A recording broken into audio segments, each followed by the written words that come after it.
Okay, good morning, everybody. Today is class 4 of Cadd 212 on Wednesday, August 25th. Today in class, we're going to review the following information. We're going to go another lecture about walls. As you've probably realized, walls are really important as the basis of these drawings. One thing I do want to pay attention to again is that all external wall sizes will be 5.5 inches. All internal wall sizes will be 4.5 inches. And we'll go over actually starting our drawing today, our floor plan today. We've got some extra material to go over today as far as creating materials. And we're going to learn how to drop in some doors and windows and start really kind of pulling this floor plan together. But this is the basis of what we're going to go over today, and we'll go over some new information and also repeat the information that we went over last class, just so everybody feels comfortable with it. After that, we'll turn everything over to y'all and just make sure that you get your floor plan done by Monday before next class. If you can get it done before that, that'll give me a chance to look at it prior to class and make any adjustments. I don't expect everything to be complete, but as complete as possible will really get you where you need to be. But a lot of times people have a little trouble, just making it work, just like any kind of puzzle. So that's where we're at. Hopefully everybody had a chance to kind of play with that over the past couple of days. Did anybody get in there and kind of play with it or have any specific questions?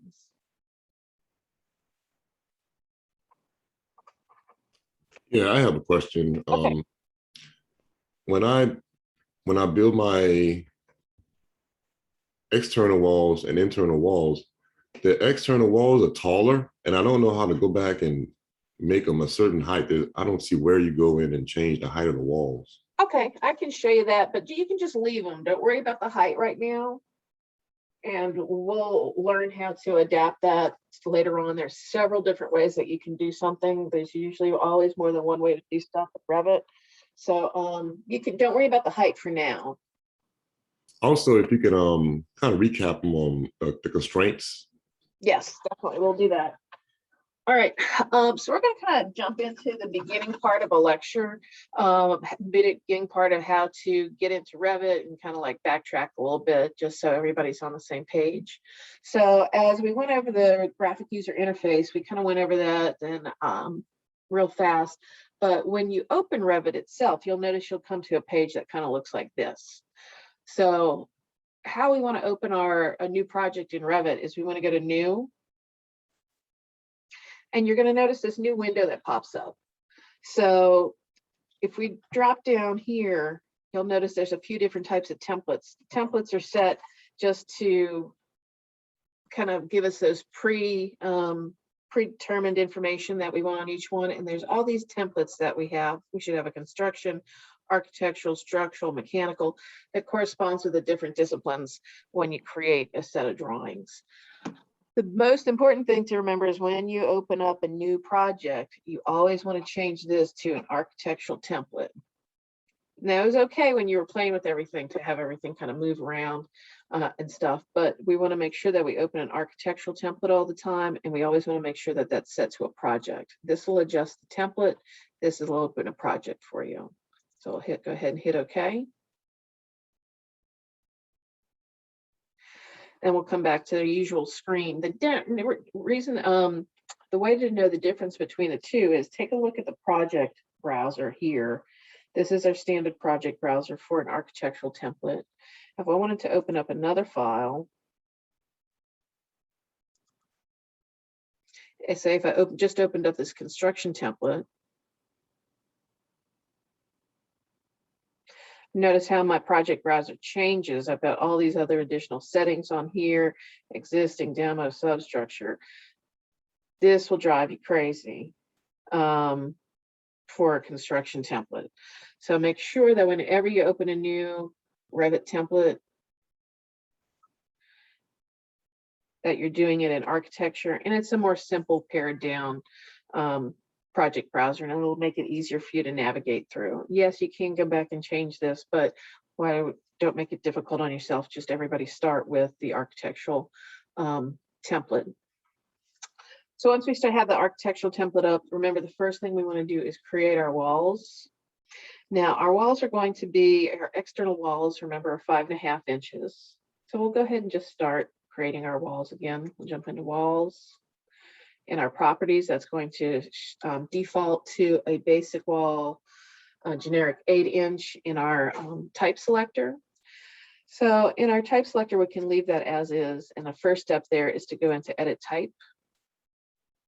And then we're going to duplicate it, because if you don't duplicate it, anytime you change it, it will change the original one and it'll just make you crazy. So always make sure to duplicate it. Now we're going to rename it and we're going to call it a wall exterior 5.5 inches and put your initials behind that. That's our normal naming that we want to go through right there. So with that renamed, we'll click on that. We'll go into edit. Now, when we're creating a 5.5-inch wall in this part right here, notice that this is just made up of a structural level, but walls are made up of more than one piece material. When we create our exterior walls and our interior walls, we need to add more materials for them to be made out of, such as the exterior side would have a finish layer on it, such as brick or siding or whatever type of, or stucco, whatever exterior material your house is made out of. On our interior side over here, that's going to be gypboard, gypsum wall board. So we need to add more materials because our structural material right here is only going to be structural lumber, a 2x4, 2x6, we go by that. So we call them a 2x4 or a 2x6. That's our standard naming nomenclature for that. But the actual dimensions of structural lumber are about 1/2 inch off what we typically call them. So a typical 2x4, the actual measurements are not 2 inches by 4 inches. They're actually 1.5 inches by 3.5 inches. So we have to think about that when we're creating the thickness of our wall as well and adding our new materials. So the structural member, which is our 2x4, is actually 3.5 inches thick. So you want to change the thickness right here to 3.5 inches. And we also want to add some new materials, which include our exterior siding and also our interior side for our gypsum wall board. So we need to add new material. How do we do that? Well, we're going to insert more. As I insert new materials, they're going to pop up and be active here. So I've added 2 more materials because our walls that we are going to be creating are very simplistic. They're not going to be as complicated as some other walls, just because we're starting out. So we want to make this just easier for you as you're creating your walls. But this is typical of any kind of project we're going to start, is we're going to create our walls as well. So notice on here that it pops in just as a duplicate of this one. It's another structure and then 0 inches. Well, for my exterior siding, since I want this to be, actually, I've already made a mistake. If this is my exterior wall, can anybody catch it?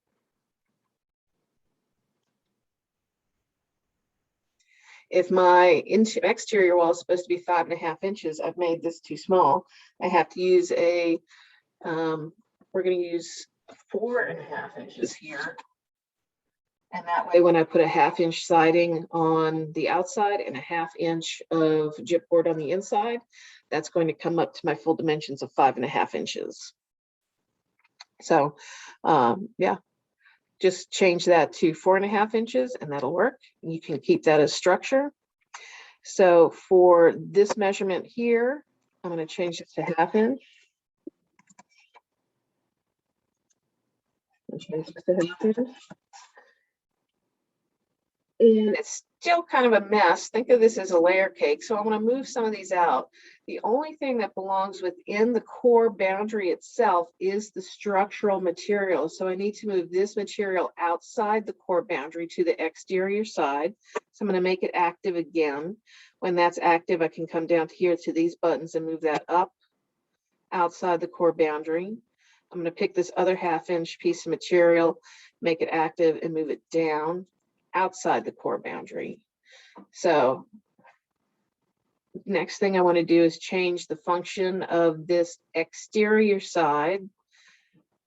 It's not going to be structure anymore. It's going to be a finish layer 1.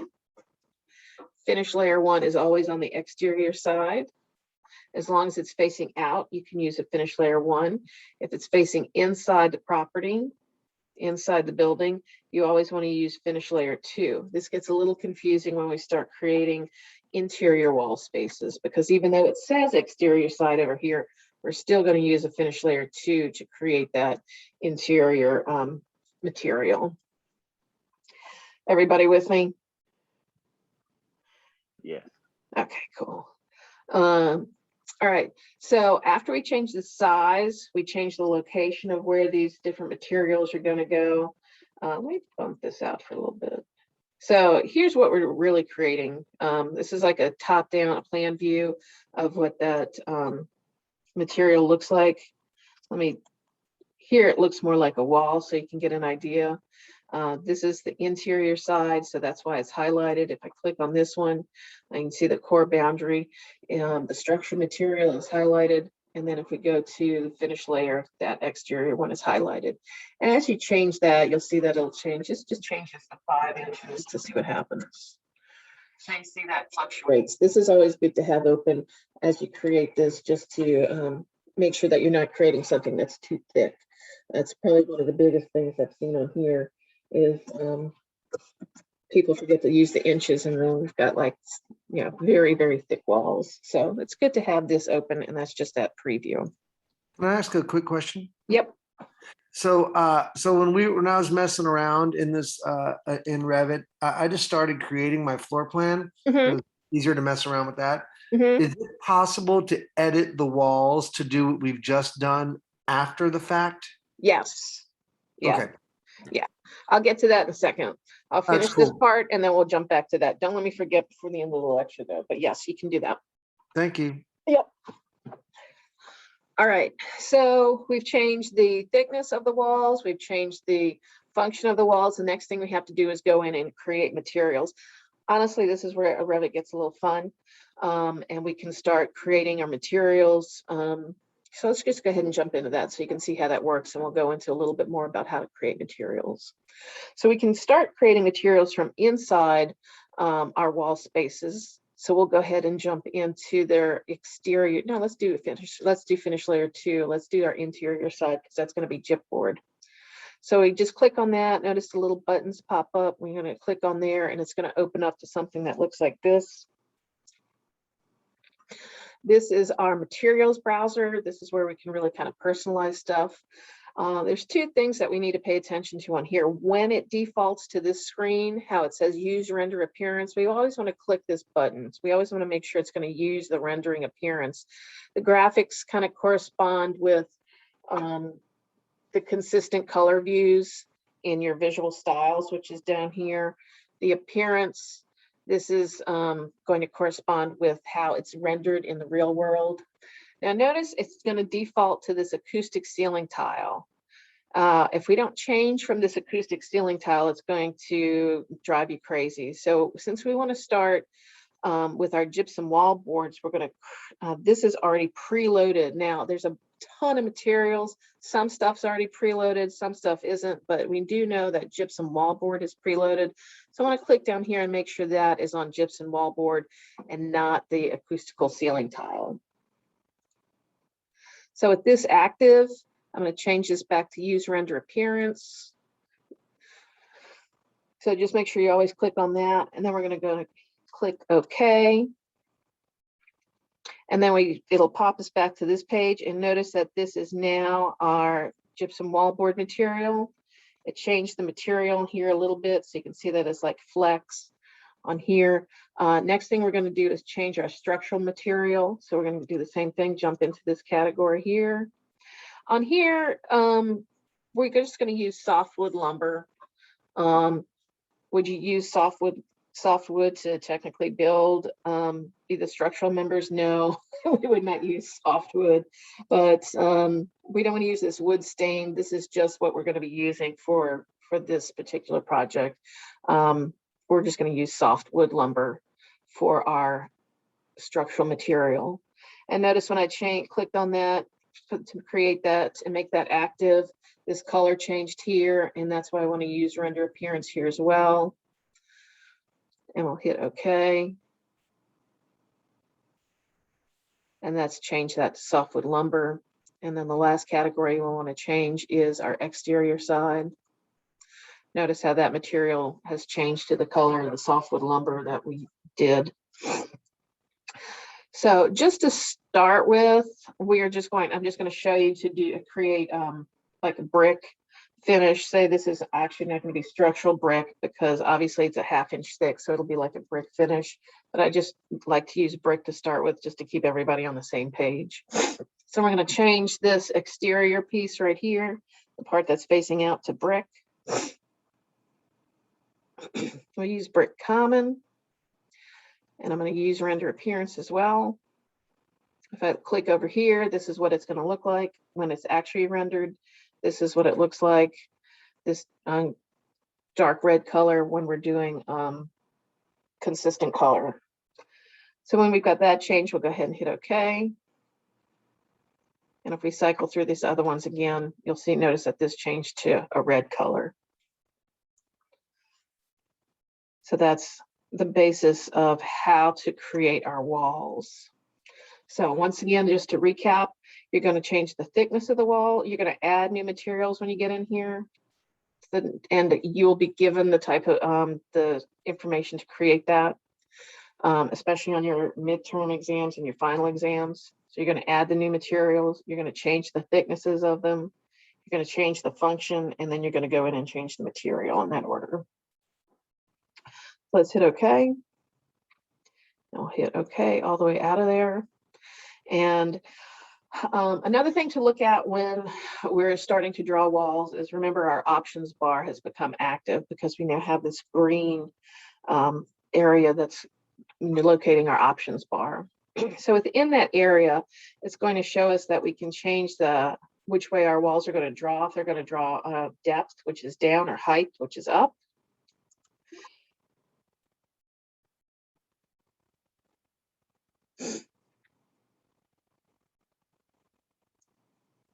Let's see, default wall settings. Yeah, that's just saying that it's the default wall settings. If it's going to be unconnected or not, you don't really have to worry about changing these right now. I'm just kind of showing you how they work. And then this is where it's set. The wall is set to 20 feet. The question I had earlier, whether or not the wall is going to be 20 feet or 10 feet, you can change it here, but you don't need to worry about that because there's other ways that we can change the walls. But you can start playing with it and learn a little bit extra on here on this part. Another thing to pay attention to is the wall location line. So this one defaults to a wall center line, which we want it to do. And what does that mean? Have it come over here. Notice when I start drawing that wall, it's got that dotted line in the middle of it. Well, that's the location line that we're talking about.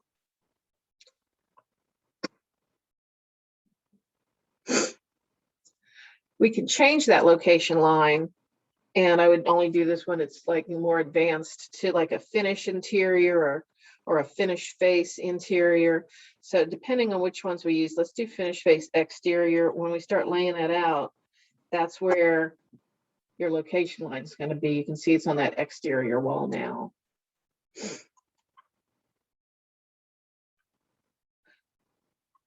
And that's helpful to know and helpful to play with, because sometimes, and when you're going to be drawing this to start with, you're going to be having some walls that are backwards. They're going to be, exterior is going to be showing on the wrong side, interior is going to be showing on the wrong side. And there's easy ways to fix that. The easiest way to fix that within a wall that's been created with the interior wall and location line is you can just flip this little toggle right here. If I flip the toggle on my other wall, notice it's going to change the entire placement of it. It's going to be very confusing. Let's take a look at a couple other things to see how that works a little closer. I'm going to change that to a fine view, and then I'm going to change my visual styles to consistent color. So on here, on this wall, if I highlight it, if my arrows are pointing inside, this means that my wall is backwards. These toggles will always be located on the outside of your wall. So if you ever start drawing something and you notice that your toggles are on the inside, you want to flip that wall so it's back. But it's not going to change the placement of where that wall is because it's rotating it around that center line. So we do the same thing with this wall over here. Notice how it changes the placement of the wall. So to default, we always want to make sure that we use that center location line. It'll just make things a lot easier for you. Let's jump back to walls again. Material did you use for the exterior? This is for the exterior and the interior. What material did you use for the exterior? Oh, for this, oh, I'm sorry. For this, for what I created here, just to show you, I did brick common. Okay. Yeah, we'll go over how to create more specific materials that will accommodate your house specifically once we get through this part. It's a lot of material. All right, where was I? Let's see. All right. Also notice when you're drawing your walls that they'll continue like this. This is because I have this chain on. There's different ways that you can kind of get used to drawing with this. So if I did a right click here and did a cancel, it didn't cancel my wall. My wall tool is still active, but it canceled that chain so I can pick up here again. If I don't want to draw with that chain on where it links them all the time, I can just uncheck this part here. And now when I draw something, it's going to stop each time and draw little wall sections. It's always best to start with the chain on, and it just, so leave it at as the default when you start laying the stuff out, and then we can go back and fix the other stuff later on. But if you want to play with it, the more advanced stuff there, you can do that, but just leave it at the default for now. I'm sorry, Ms. Martin. Yeah. So I'm following along. I'm drawing everything. I set my walls accordingly, everything according to what you've just done. And when I'm drawing the walls in Revit, they still just are black and white lines. They're not showing up with the colors that you have on your screen. So jump down to this bar right here. Yep. So you can change this little checkerboard from coarse, medium to fine, and that's going to give you these lines here. And then for the color, we're going to use this visual styles cube right here next to it. And you're going to change that from hidden lines to consistent color. So you probably have something that looks like this. Oh, yeah. And we want to change it to something that looks like this. So consistent color. You're going to start using these a lot more because there's just certain times it's just better to have it in hidden lines because you don't need the color on, and other times you want to see the difference in that. But you'll get used to kind of changing them out, but it's all done down here. And then there's also realistic. Let's jump to 3D just so we can see the kind of what we made. Okay. So I've got something that looks like a mess like that. So the same thing here, you can see that this is the brick wall that created just because it's got that pattern on there. But we can do the same thing here, is change this to like a fine. That's not going to change a lot as far as this is concerned. But if I change this to consistent color at this point, you're going to see it's going to change a lot of that. Let's flip this around. So we can see the wall types here. So let me get rid of all this and we'll go ahead and start another one. I'm going to jump back to floor plan. Remember, you always want to start your drawing on level 1 floor plan. And now I'm going to go ahead and start drawing some exterior walls and get those connected.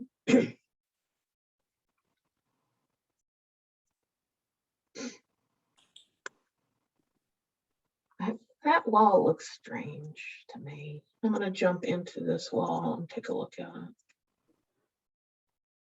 That's not what I want.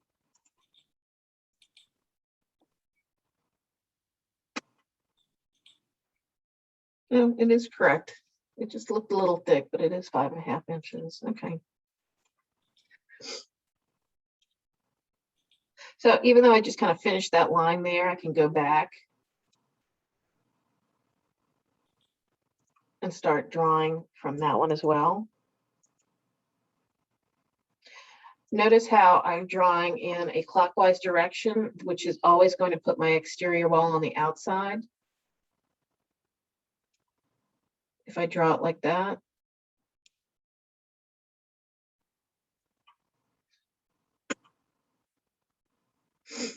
Let's jump to 3D.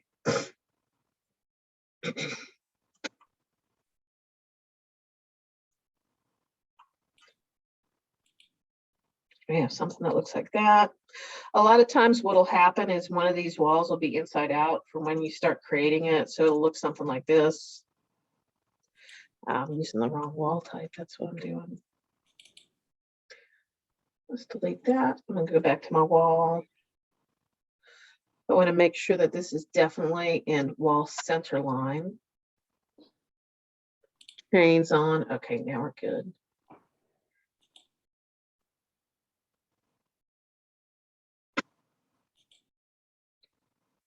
So you finish that one there and then cancel out, and then you come back with this one right here. Well, we can fix this a couple of different ways. We can use our corner tool to trim out this piece. Remember our corner tool? So we're going to click our interior angles and kind of finish that out like that. But let's jump to 3D and see what happened as well. So we've got one wall that's backwards. So if you do have a wall that's backwards like this, so our interior finish is showing to the outside. So our brick is on the inside and our gypsum wallboard is on the outside of this piece. We can jump back to level 1. Find that wall that's backwards. We highlight it, make it active. Remember, the toggles are on the inside of the building, so we know that the wall is backwards. And if we flip those back, it's going to put everything aligned correctly again. So now we have exterior wall on exterior side, gypboard on the interior side. So that's going to come up a few times. So how to recap, how to draw the walls again. We'll do those again for the temporary dimensions. So I'm going to click on this wall, because I want this wall down here to be 12 feet. So this is a wall that's going to move to the right. If I wanted this wall to move to the left, I'd use this one. And then when I corrected this dimension, this one would move to the left. Right now, it doesn't matter because we're just kind of laying everything out right now. But do know that the one that you click and make active is the wall that's going to move. So let's click on this one, make it active. We want to set our exterior temporary dimension points to the exterior wall where we want those to be measured from. Actually, let's do our interior measurements. Let's do those this time. And so from the interior wall to the interior wall, say this tie, and what you did was you measured from this line to this line, from this wall to this wall, and that was actually 10 feet. So we want to make sure that measurement is coming from the interior wall to the interior wall, and we'll change that to 10 feet. And move this wall over to the right. We want to lock this in place now. So before we do anything else, we want to click on this dimension symbol. It's going to change the way the dimension looks. And then we want to click on the dimension itself. Well, the dimension, not the number. There we go. And then when we do that, it's going to change it again. And it's going to give us this lock. And now we can lock that in place. So we don't need this dimension anymore. We're going to delete it. When you do that, it's going to give you a warning saying that even though you deleted the dimension, it is still constrained in place. And that's okay. That's exactly what we want. So we're going to hit OK. So that dimension's in place. The next one we're going to do is change this wall over here. So we're going to click on this one. And we're going to make this 14 feet from the interior walls. real important to pay attention to where these dimensions start and stop. So we're going to set this back to our interior wall size, interior wall dimension, interior wall dimension, and we'll change that to 14 feet.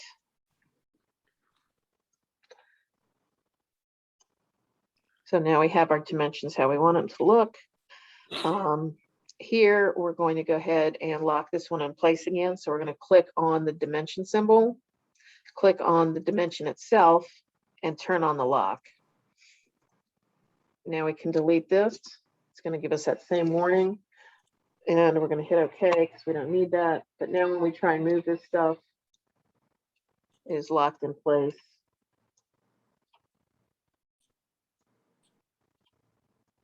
Instead of, if we unlock it, then it'll end up just moving. So that's why we lock stuff, because there's going to be a time if you share this with, even when you're doing your own, if you click on the wrong wall and you drag it, it's going to mess up everything for you.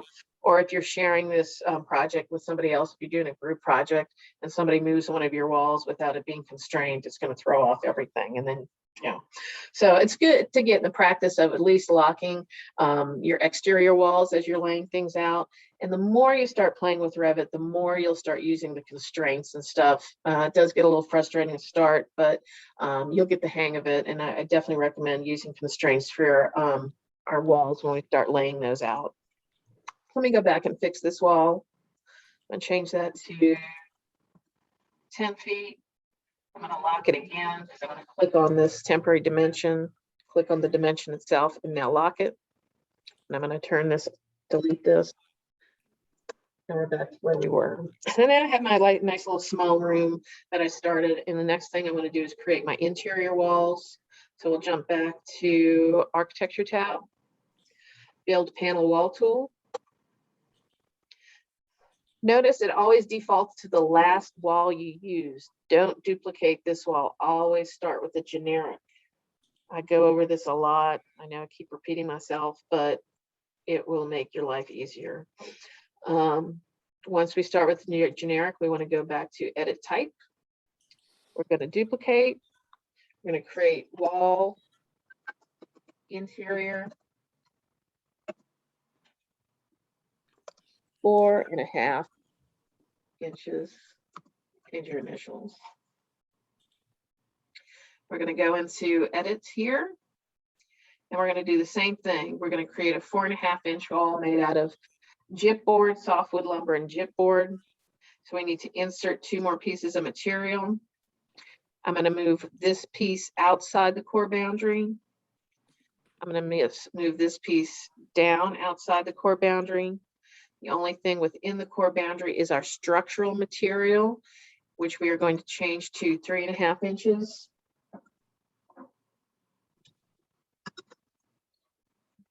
Our board on either side is going to be a 1/2-inch piece of gyp, so make that 1/2 inch.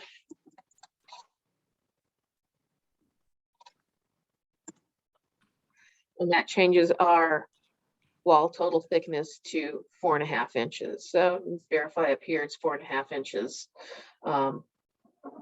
And you'll also notice that we have some other information that's going to be popping up in here, such as the resistance and the thermal mass. As we start adding the different materials, this information is going to change. We don't do anything with it in this class, but it is good to notice this and know that once we start adding different materials, it does change the thermal mass of the wall types, which would translate to other uses for other times. But we're not going to do anything with this, but I just wanted to show you that that does change. So remember, even though this says exterior side here, even though this is going to be gypsum wall board on both sides, and gypsum wall board is on the inside of the house, so we always want to use finish layer 2. So it's going to be finish layer 2 on both sides, because both of these materials are going to be on the inside of the house. So we'll go to materials next. Same materials browser that popped up, and we'll scroll down to gypsum wallboard. That's still under use render appearance. I'll hit OK there. And we're going to change this one to gypsum wallboard as well. Usually it's always the last thing you picked, so gypsum wallboard is still active. And click on that. And we're going to change our structural to softwood lumber.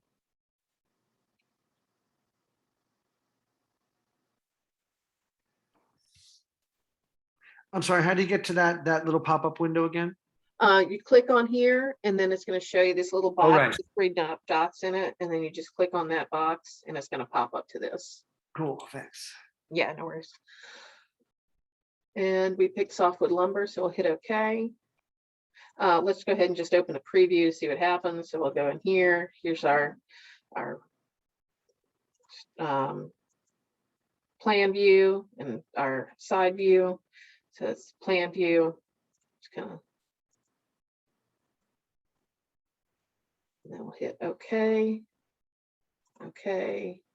So now we can start drawing our internal walls. So I'm just going to pick a random spot to start drawing this wall. I'll bring it all the way across.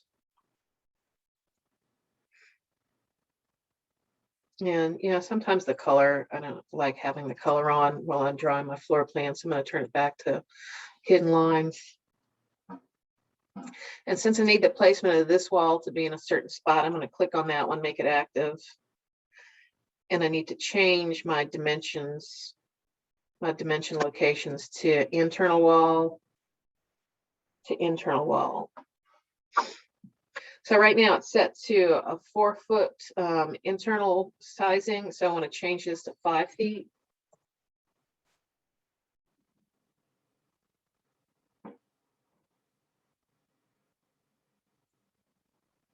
Oops.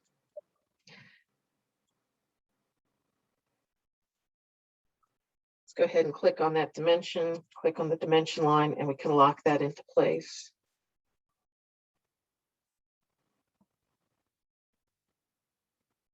So now this wall isn't going to move on us either. Okay. So the whole structure moves when we do that. And let's put one other wall in here.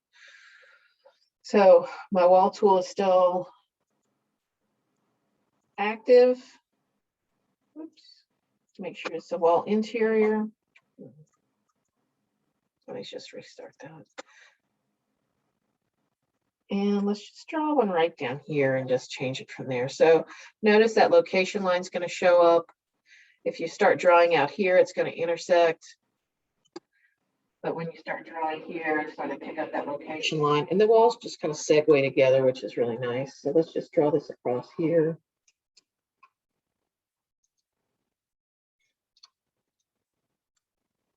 And we want to set our dimensions to where we want them to start, internal wall to internal wall. Let's say this was 6 feet, so we can change that to 6. It's going to move that up. Same thing. We want to click on the dimension, click on the dimension line itself, and click on the lock to lock that into place. Same error message. Yes, we know that now. And now all my walls are pretty much locked in place. If I wanted to add more walls over here, I can do that. So we can pretty much just kind of go from there. Let's just add one more wall so you have that. So let's go back to Architecture tab, Build Panel Wall Tool. Interior wall, let's add one over here. Just randomly drop that in there. Click on the wall, highlight it, make it active. Now, say I wanted this to be measured from this wall, and it's measuring from this wall. Well, that gets a little frustrating. So instead, you can just kind of drag this temporary dimension up, and it's going to catch that wall there. Now it's going to measure from the correct wall. You still have to set the endpoints to interior wall to interior wall.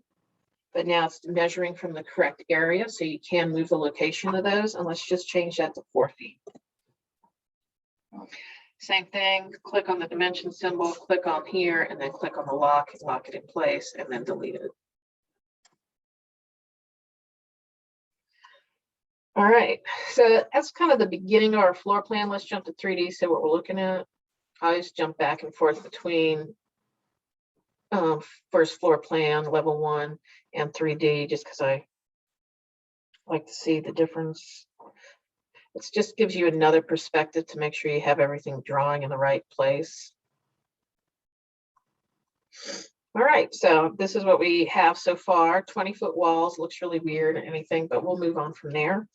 Now I want you, so you should have the basics down on how to create and draw walls.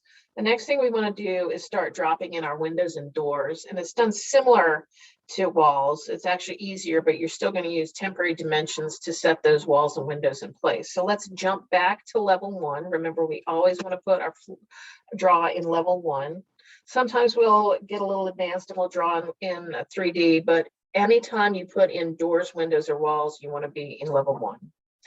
So let's do doors first. So we're going to go to the Architecture tab, Build Panel Door tool.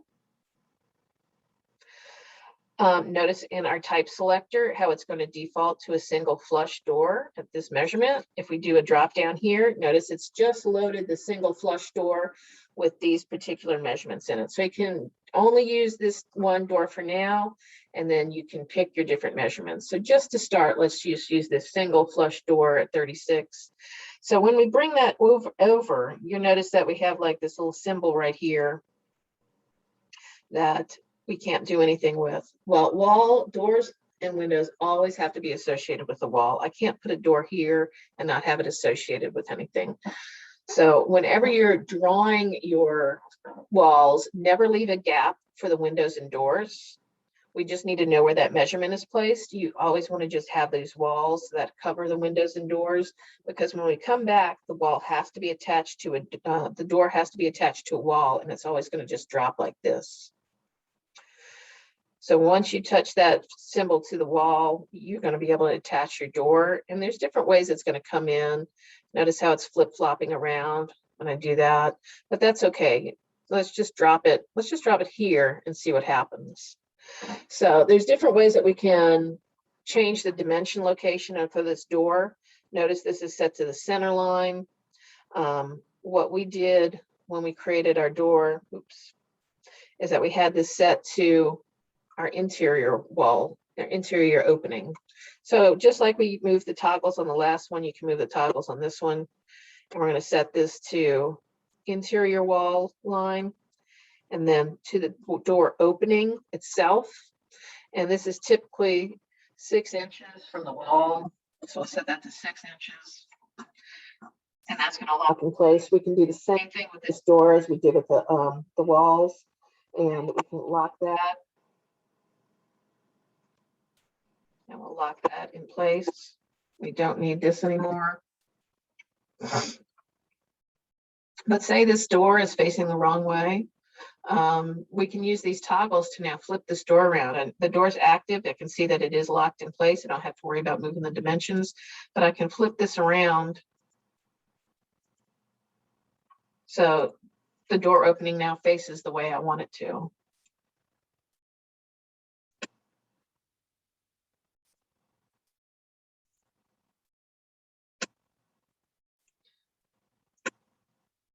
So you can use those toggles like that.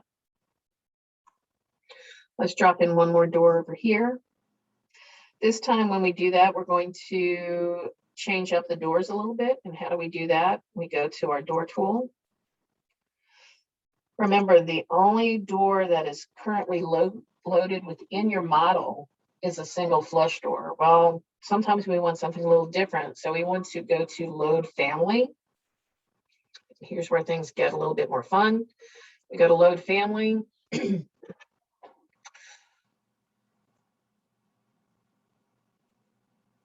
should have something that looks like this, set to default US Imperial. You want to find your doors.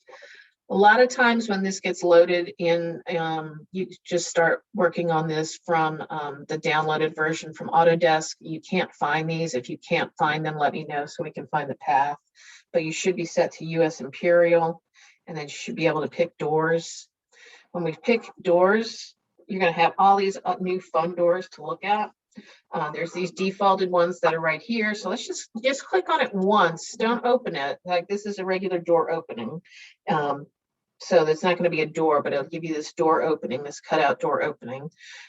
Hit glass. So if you click on it once, it's just going to give you an example, the preview over here on this page. So you can click through to see the different options we have. So these doors right here, and then also if you open up these files here, you'll notice there's more commercial doors, there's hardware, there's residential. For this one, we're just going to use default residential. So we'll click on that, open that one up. We have more varieties here as well. You just click on it once so you can see what it looks like. So this gets a little bit more fun, gets a little bit more ability to personalize that. So let's just pick on this. Excuse me. Yep. I am not seeing that at all. I have Imperial English. It's not Okay. saying US. And would it be the libraries? No. Hold on one second. Don't move it from there.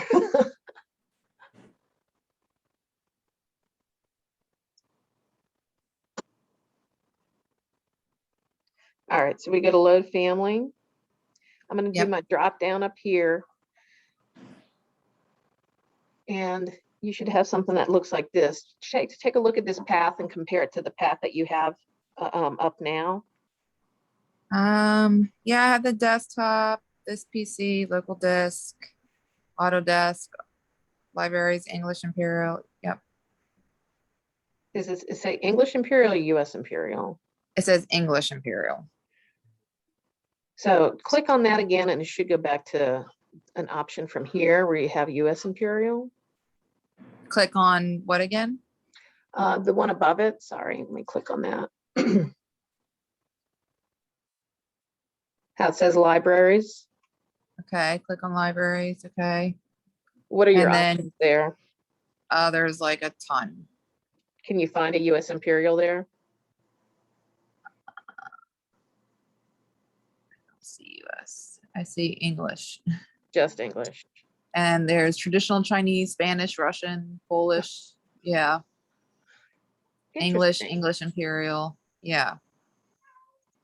No And US then it Imperial. goes nowhere from there. Okay. Yeah. Does I have- anybody else I have have- that same issue? Yeah, I have the same thing. It only says English and English Imperial. Interesting. What version of Revit are you using? This is 2020. I'm But asking. even in 2022, all the pathways are supposed to be the same. They've always been the same, like through this. Yeah, Might have been I have something different. 2022 and I don't see any of I have that. 2021 and mine is English and English Imperial. The same Okay. as her. All right. I'm going to have to take a look at that separately. Okay. So just use your default doors for now. That's going to be okay. But I'll have to take a closer look at how we get that fixed. So let me get back to you on that. All right, so let's just use our default doors for now. So everybody's on the same page. Let's just change the wall door size. And we'll drop this one here. We want this to be facing this way. And we'll set that to 6 inches.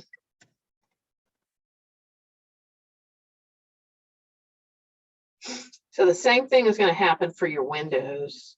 So if we click on our Windows tool and we come to properties, you're going to have these ones that are already loaded into your model.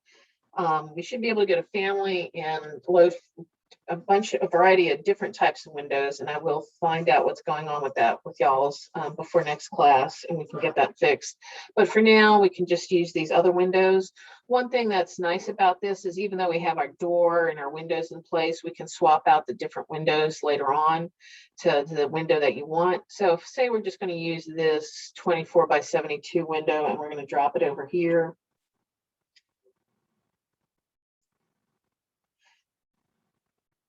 Here are my temporary dimensions that I use for dropping that window in place.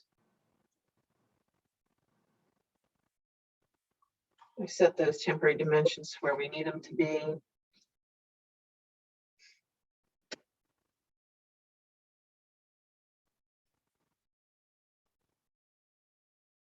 And I can lock that in place now. One thing you'll notice a lot when you start dropping in these windows is the windows can come in inside out. So right now, is remember, just like the walls, if these toggles are facing on the outside, then your windows are facing the correct direction. They're facing out. If your toggles are on the inside, this window is backwards, and you need to make sure that it's facing in the right direction. So just flip that back. So let's see what the difference is when we take a look at 3D. Let's drop in another one of these windows. And we always want to make sure that we're coming in from the floor plan level 1 or level 2, or whatever level you're working on, because it's always going to be set to a preset height as well. Let me change this to a 24 by 24.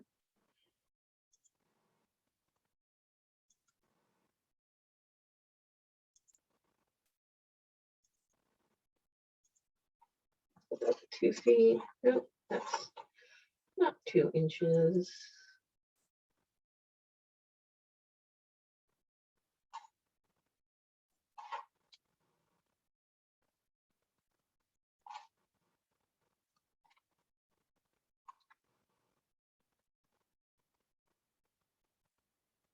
I'll lock that in place.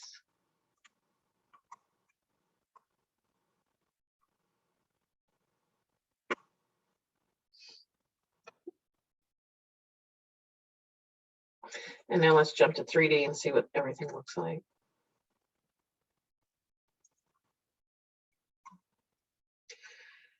So as you can see, they're 2 different window sizes, but they're similar windows. This one is facing in the right direction because the sill on this one is facing outside. You can see the water will just pool there or whatever. That this window is backwards. That's kind of what it looks like when the windows are in backwards. But you can see how their wall is dropped in place. Our window is. But say, for instance, we don't like this window, that we picked the wrong window, we can go ahead and go back to our level 1. Select this window. Let's make sure it faces the right direction now. And then with this window selected, let's switch it to this casement window and see what happens. So now it did switch that window type. Let's go back to 3D, see what that looks like. So now we have this new window type in here. So I didn't have to delete that window. I just changed the type of window I was using.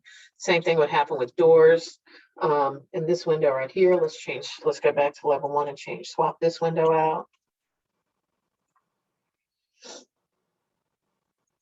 And let's change. How do you change the height from the window from the ground? The sill height, that's all preset. So these are all preset. We haven't gotten to that part yet. That is a great question. But this is part of the reason that when we come in and we select a window, we always have to make sure that we do it from a plan view, because the sill heights are already preset. So this sill height is set to 1 foot. So if I change, and let's jump to 3D to take a look at that. So there's my sill height at 1 foot. So if I go back to my plan level 1 and I change that sill height to 2 feet. Oh, that's 2 inches, 2 feet. And I go back to 3D. Notice that's changed that sill height to 2 feet.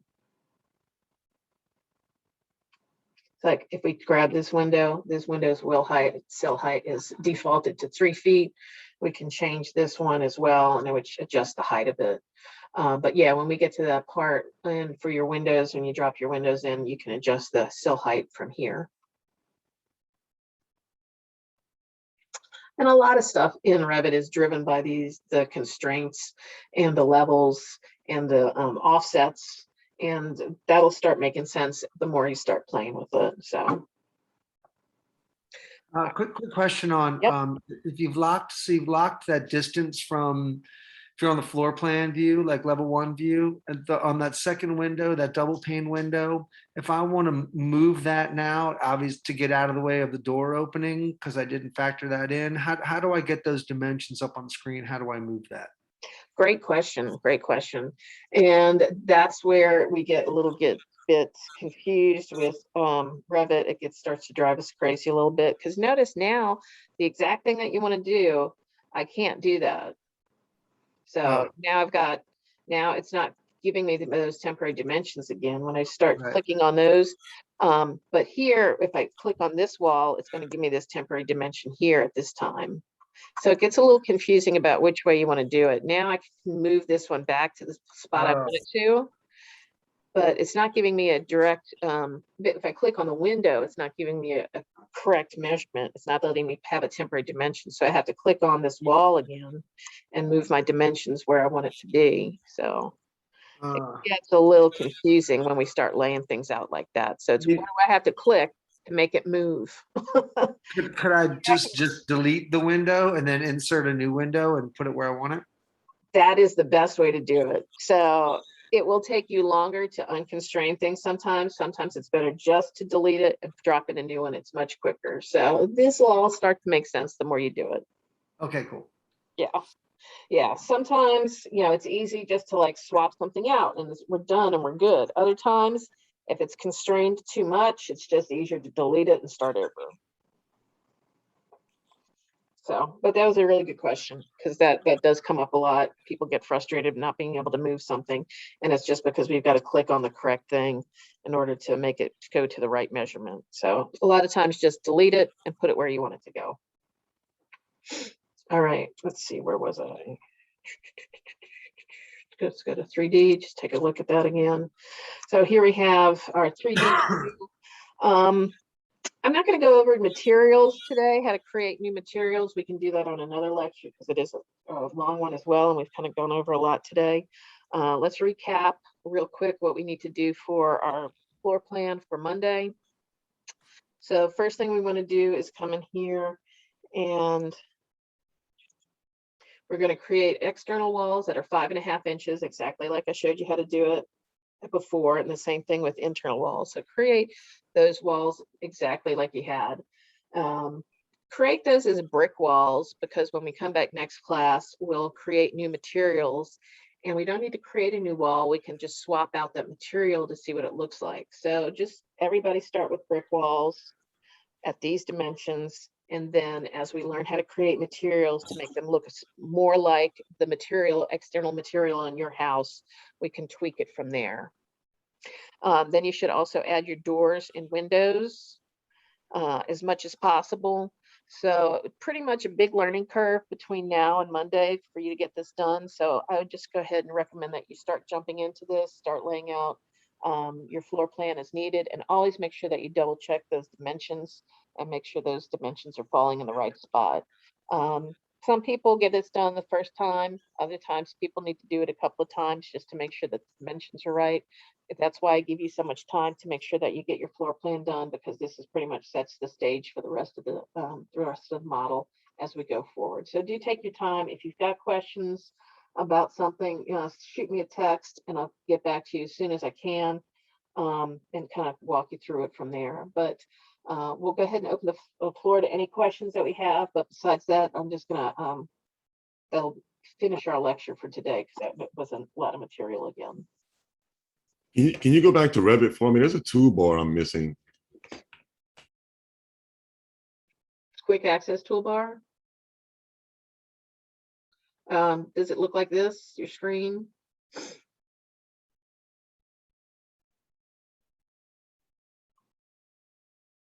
I don't have that quick access toolbar. This one right here. It may be located right here. The quick access toolbar, you can change the location of it. So on this little drop down right here, you can do show below the ribbon. So it may be here as well. Oh no, I have that one. Yeah. It's the other one that you had that was underneath it. Yeah, this one right here, that should be defaulted. That should be there. It's not there. Where? Right under the drawing, this one with the different colors, so you can change the graphic display. Like No. It was the one that when you started the drawing.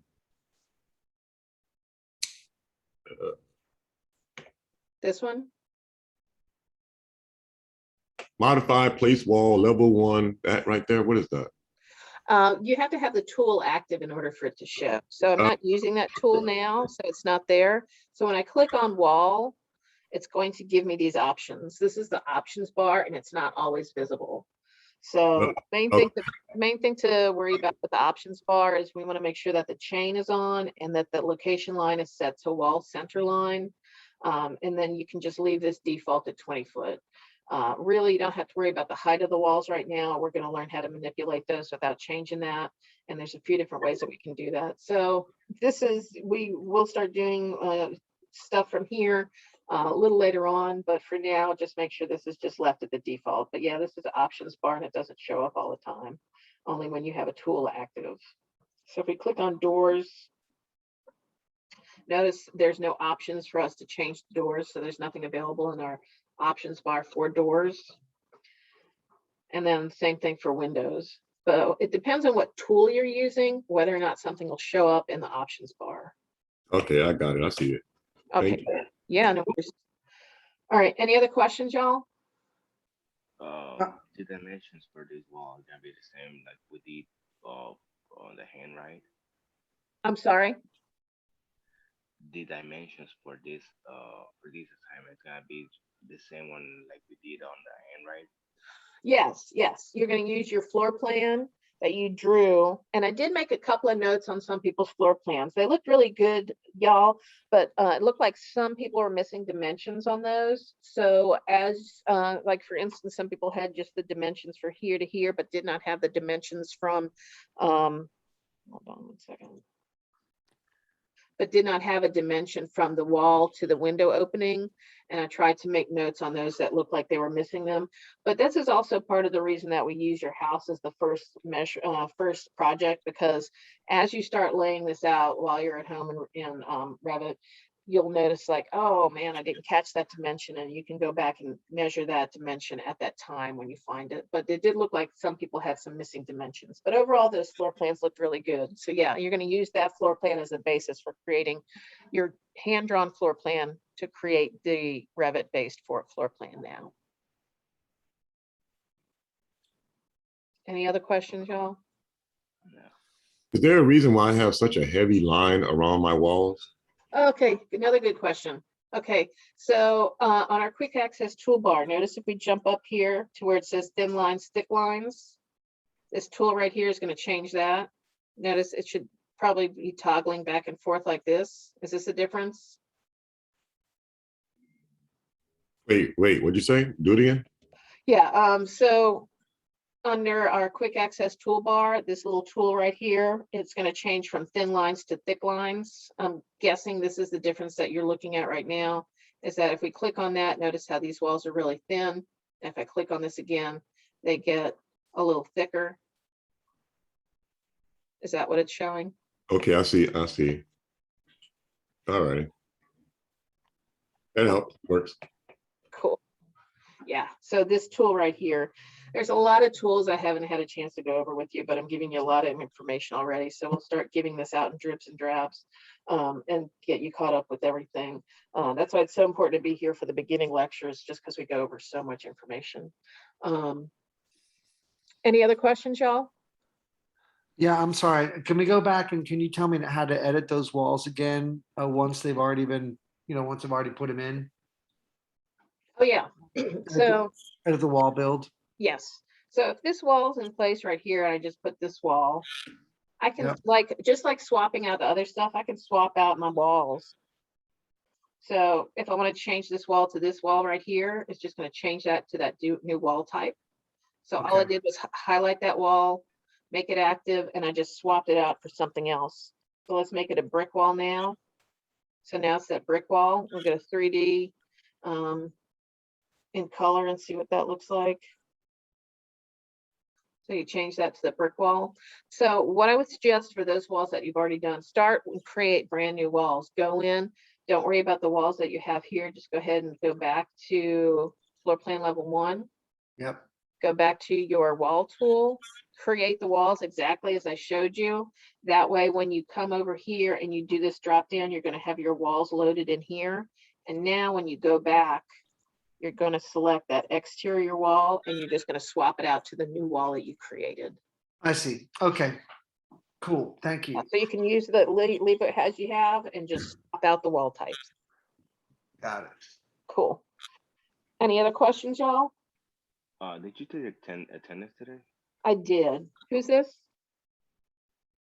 I don't know. I'm in there. I was kind of a little bit late. That's okay. Who is this? I'm sorry.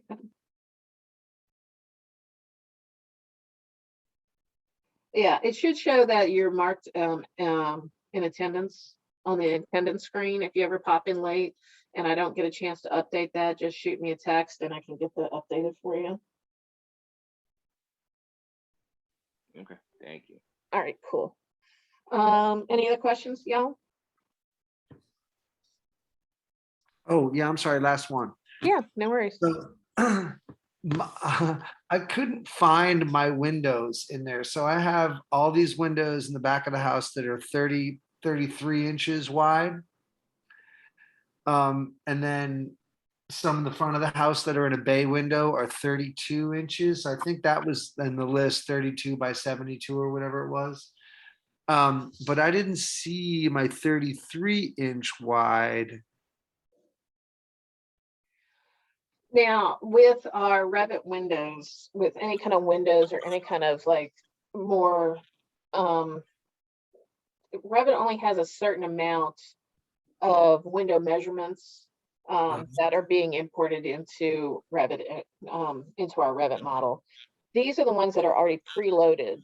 Once we get our load families to work, and I need to look into that and find out why that's not there, the load families gives us more options to create windows. And then also a lot of times when you're designing your own house, if you're using like Pella windows or something, Pella will have a Revit file that you can get from them and drop in that specific window type. And then also once you get into more advanced Revit, you can create and draw your window to make it to the exact measurements that you want it to be. So for now, we're going to have to default a little bit and use something that's as close as possible. That's fine. I'm just curious. It's yeah, that's totally fine. Yeah. Any other questions, y'all? All right, if anything else comes up, go ahead and shoot me a text. Just, I want you to turn in your progress for Monday. I'll have that mod live later on today, as long as, and have this loaded as well. And then we'll just kind of go from there. So just load up your progress. And as you noticed on a lot of the other things, I'm just giving you grades based on you turning things in on time right now. It's not necessarily that you got it right or wrong, but it's just kind of giving you some grades for dropping those in there, and we'll adjust that as we go forward. So that's it for today, and I will see you all Monday. Thank you. Thanks, y'all. Bye. So thank you. See you Monday. Thanks. Bye-bye. Thank you. Goodbye. Bye.